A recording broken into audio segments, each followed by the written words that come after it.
রাজনৈতিক একাধিক দলের একাধিক প্রার্থী এসে প্রতিশ্রুতি চায় তাকে ভোট দেব কিনা, তার প্রভাবশালী মুখের উপর না করা যায় না। আবার সবাইকে প্রতিশ্রুতি দিলে ভোট দিতে হবে একজনকেই, এই অবস্থায় করণীয় কি? গুরুত্বপূর্ণ প্রশ্ন। আমাদের দেশে নির্বাচনী বাস্তবতার একটি এটি যে প্রার্থীরা এসে অনেক সময় প্রতিশ্রুতি চায় বা বলেন ভোট দিবেন কিনা। যদি সুযোগ থাকে তাহলে সেক্ষেত্রে অবশ্যই বলা উচিত যে ভাই ভোট দেবো কিনা সেটা তো আমি কাউকে এভাবে বলবো না, তাহলে তো ভোট প্রকাশ্যে দেওয়ার মতো হয়ে গেল। ভোট গোপনে দেওয়ার যে পদ্ধতি আছে আমাদের দেশে, ব্যালট পেপারে সিল দেওয়ার জন্য একান্তে একজন মানুষ তার মতো করে দিতে পারে।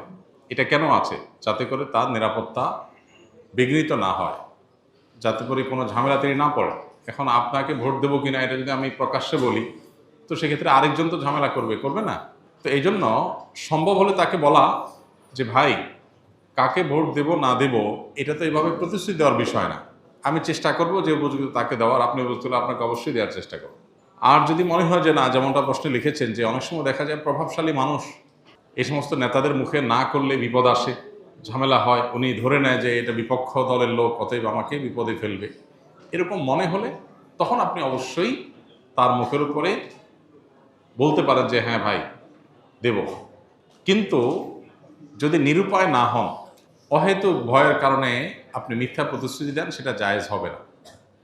আপনি যদি নিরুপায় হন, সে ব্যক্তি যদি আপনার এই কথা মুখ থেকে না শুনে যাবেই না, আবার এদিকে বিপরীতটা শুনলে আপনার উপর জুলুম আসতে পারে, তাহলে সেক্ষেত্রে মানুষ বিপদগ্রস্ত হলে সেক্ষেত্রে তার এ ধরনের কথা বলা তার জন্য জায়েজ আছে। আপনি বলতে পারেন যে ভাই, একটু ঘুরিয়ে পেঁচিয়ে বললেন যে ভাই অবশ্যই আপনাকে ভোট দেওয়ার চেষ্টা করব, এটা আপনি কিছু বললেন, চেষ্টা করব।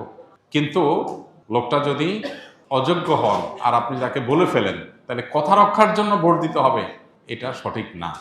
কোনো কারণে যদি প্রতিশ্রুতি ভুল দিয়ে থাকেন, প্রতিশ্রুতি রক্ষা করা উচিত, কিন্তু যদি কাউকে ভুল বা অন্যায়ের প্রতিশ্রুতি দেন তাহলে সেই প্রতিশ্রুতি রক্ষা করা উচিত না। আপনি প্রতিশ্রুতি দিয়ে ফেলেছেন, পরে আপনি বুঝলেন যে আসলে আমার সঠিক জায়গায় প্রতিশ্রুতি হয় নাই, তাহলে আপনার এখন উচিত হলো প্রতিশ্রুতির ব্যতিক্রম করা। আর যেটুকু প্রতিশ্রুতির ব্যতিক্রম করছেন এর জন্য আল্লাহর কাছে মাফ চাইবেন, যে আর ভবিষ্যতে যেন কথা বলার সময়, প্রতিশ্রুতি দেওয়ার সময় যেন হিসাব করে আপনি দেন। জাস্ট এটুকু খেয়াল করলে ইনশাআল্লাহ আল্লাহর কাছে আর কোনো দায় থাকবে না। বিভিন্ন অনুষ্ঠানে উচ্চস্বরে গান বাজানো হয়, এমনও হয় রাত 1টা 2টা পর্যন্ত বাজে। মানুষের ঘুম নষ্ট করে তাদেরকে কষ্ট দেওয়া, বাধ্য করে গান শোনানো তাদের কীরকম গুনাহ? আর কোনো আশেপাশের মানুষ বাসায় বসে গানকে এনজয় করা আয়োজনকে পজিটিভলি নিলে তার গুনাহ হবে কিনা? ভাই, এটা আমাদের দেশের একটা সামাজিক অপরাধগুলোর মধ্যে থেকে, সামাজিক যে সমস্ত ব্যত্যয়গুলো আছে সেগুলোর মধ্যে থেকে একটা, যে উচ্চস্বরে গানের আওয়াজ কিংবা ওয়াজের আওয়াজ যেটাই হোক, এটা দিয়ে মানুষকে অতিষ্ঠ করা, এটার বিরুদ্ধে আমাদের অবস্থান নিতে হবে। ওয়াজ মাহফিলগুলোর সাথে যারা জড়িত আছেন তারা মেহেরবানি করে চেষ্টা করবেন যে কোনোভাবে ওয়াজ মাহফিলের নামে যেন উচ্চস্বরে গানের আওয়াজ না হয় এবং আশপাশের মানুষের জন্য অসুবিধা না হয়। এই জিনিসটা আমাদের খেয়াল রাখতে হবে। একই সাথে আমাদেরকে মনে রাখতে হবে যে এই যে গান বাজনা যারা করছেন, বেশিরভাগ তরুণরা এটার সাথে জড়িত, মানে তরুণরাই সাধারণত আয়োজনগুলো করে, সেজন্য বলা। এই জন্য তরুণদেরকে সিদ্ধান্ত নিতে হবে যে আমি আনন্দ করব, এই আনন্দটা আরেকজনের কষ্টের কারণ হবে, আরেকজনের পেরেশানির কারণ হবে, এটা তো হতে পারে না। এই জন্য একজন ইমানদার হিসাবে আমাদের উচিত না কাউকে কষ্ট দেওয়া। নবী করিম সাল্লাল্লাহু সাল্লামের মসজিদে এক লোক জোরে তেলাওয়াত করেছেন, নবীজি বলেছেন তুমি কোনো বধিরকে শোনাচ্ছ না, যে আল্লাহকে শোনাচ্ছ তিনি সব শুনতে পান, অর্থাৎ উচ্চস্বরে পড়িও না, আরেকজনের ডিস্টার্ব হয়। সেখানে আমরা কিভাবে ওয়াজ করতে গিয়ে মানুষের ডিস্টার্বের কারণ হয়, বিশেষ করে ঢাকায়, চট্টগ্রামের শহরগুলোতে যে মাহফিলগুলো হয়, গ্রামেও দূর দূরান্ত পর্যন্ত মাইক লাগাইলাম, এমন ভলিউমে আমি ওয়াজ দিলাম রাত 12টা 1টা পর্যন্ত যে মানুষ ঘুমাইতে পারলো না, সকালে ডিউটি আছে সে ঘুমাইতে পারছে না, বাচ্চাদের অসুস্থ, হার্টের রোগীদের কষ্ট হয়, কোনো অবস্থাতে এটা গ্রহণযোগ্য না। এটার বিরুদ্ধে আমাদের প্রত্যেকটা মানুষকে দায়িত্বশীলতার সাথে কথা বলতে হবে, ভূমিকা রাখতে হবে। আর এই বিনোদনের নামে, গান বাজনার নামে যে অত্যাচার, ওয়াজ তো যাক শীতকালে হয়, তাও গ্রামে হলে পুরো গ্রামের মানুষ ওয়াজ শোনার জন্য প্রস্তুত থাকে, কিন্তু গান বাজনা তো নির্দিষ্ট একটা গ্রুপ অফ পিপল শুধুমাত্র শুনে, আর বেশিরভাগ মানুষ অতিষ্ঠ হয় এবং বছর জুড়ে হয়, এটা কোনো শীত আর গরম নাই। তো এই জন্য এই জুলুমটার বিরুদ্ধে আমাদের কথা বলা উচিত। শব্দ সন্ত্রাস বা শব্দ দিয়ে মানুষকে অতিষ্ঠ করা, এটা কোনো সভ্য সমাজে গ্রহণযোগ্য না, মুসলমান হিসাবে তো মোটেই না।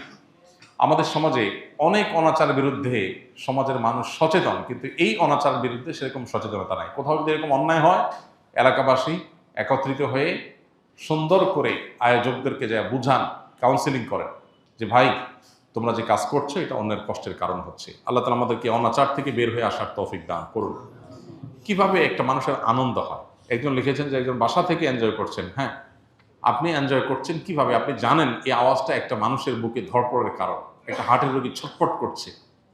এটা মনে উঠলে তো আপনার সব আনন্দ মাটি হয়ে যাওয়ার কথা, কিন্তু আপনি আনন্দ করছেন, তাতে অন্য মানুষ মরে যায়, যাক, আরেকজনের কষ্ট হয় হোক। যে ব্যক্তি হারাম হিসাবে গান শোনা থেকে বেঁচে থাকতে চায়, যে ইমানদার এটা থেকে নিজেকে রক্ষা করতে চায়, তার জন্য গানের আওয়াজ হাতুড়ি দিয়ে আঘাতের মতো, সেটা শুনতে চায় না, আপনি জোর করে তাকে শোনাচ্ছেন। তো এই জুলুম কোনো বিবেকবান মানুষ করতে পারে না। এই জুলুম বোঝার জন্য মুসলমান হওয়ার দরকার নাই, বিবেকবান হলেই যথেষ্ট। মাথায় যদি একটুও মগজ থাকে তাহলে সে চিন্তা করবে যে আমার একটা উৎসব, আমার একটা ফুর্তি, এটা আরেকটা মানুষের চোখের পানির কারণ হচ্ছে, কিভাবে এটা আমি মেনে নিতে পারি?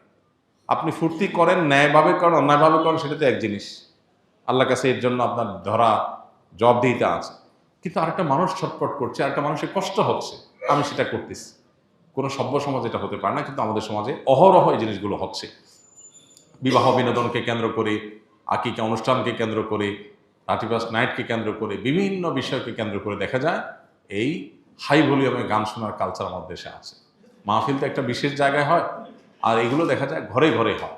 যুবকরা আস্তে আস্তে গান শুনলে তাদের ভেতরকার শয়তানি চিন্তাটা সেভাবে জেগে ওঠে না, যেন ফুল ভলিউম দেওয়া লাগে, যাতে শয়তান ফুললি অ্যাক্টিভ হয়ে যায়।